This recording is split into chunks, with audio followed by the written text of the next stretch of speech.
Maraming salamat, Panginoon, sa gabi ito na nilagay mo sa amin, Panginoon. Tunay nga po, Ama, na ikaw ang Diyos na dakila, Diyos na dapat purihin sa amin, Panginoon. There's no one like you, God. Lord, we praise you and honor you, Panginoon, sa aming buhay. Maraming salamat po. Lord, kami po ngayon ay lumalapit sa iyo, nagpapakababa, Panginoon, humihingi ng kapatawaran sa aming mga kasalanan, Lord.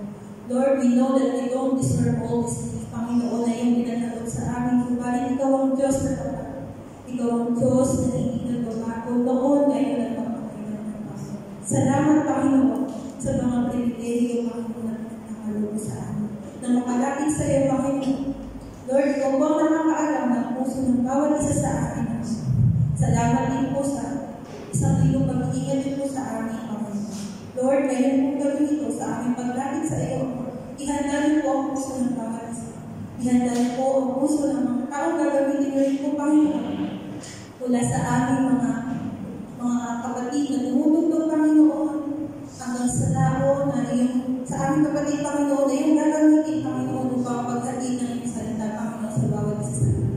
That you will open our hearts, Panginoon, that let your Spirit, Panginoon, that you will fill this place, O God. Let your Holy Spirit guide us, O God. Hindi ng aming kapatid, Panginoon, na si Brother Barry, na yung gagamitin, Lord. Na sa bawat salita na lalabas sa kanyang bibig, Panginoon, na ito'y magagaling sa iyo, Lord, na ikaw ang Diyos na magbibigay ng karunungan sa kanya, maging sa aming mga minamahal na ina, Panginoon.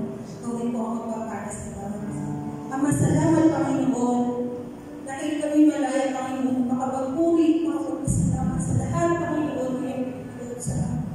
At muli, pinabalik po namin naman sa iyo at lahat ng ihanda na rin po, Panginoon, ang puso ng aming mga awit, Panginoon, that you will take us, Panginoon, to praise and honor you alone.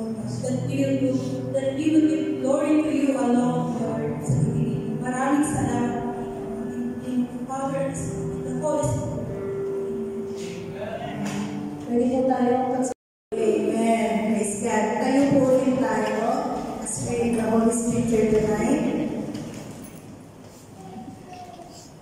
Our reading is from Proverbs chapter 31, verses 27 until 31.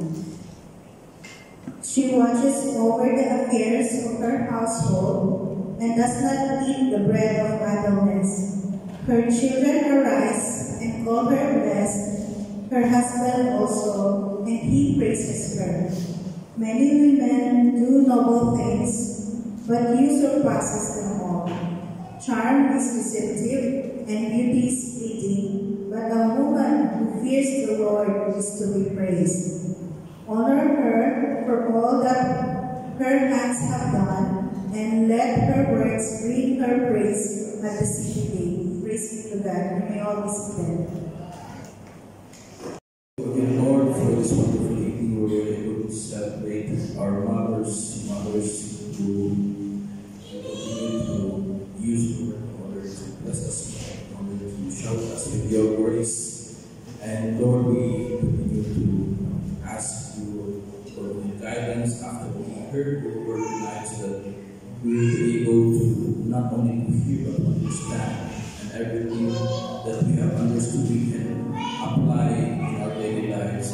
Lord, we ask you to continue to strengthen our faith, so that we will always be able to come to you in prayer, Lord. We will always have the desire to study and seek your word every time, and all the time, Lord. We will have always to look for ways and means to enjoy the fellowship with one another.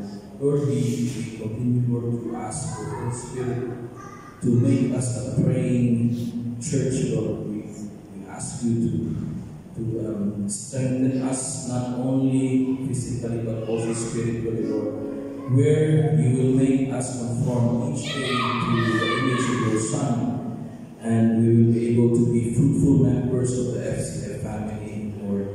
Lord, we continue to ask your protection, not only physically, Lord, but also protection from the enemy who will tempt us, Lord. We ask for strength in overcoming the temptations and not yielding to the things of this world, Lord. We ask you to ask for protection so that we will be able to have the wisdom, the discernment, the understanding, Lord, to choose between good and evil, so that we will always choose you, choose the good that you have taught us. Lord, we thank you for everyone who is here. May you continue to look at us with favor, including our brothers and sisters who are able to make it tonight. Lord, we also pray for them, that whatever they are doing now, whatever the things that kept them busy, you will bless them as long as they do it for your glory. Lord, we thank you, we glorify you, and we worship you.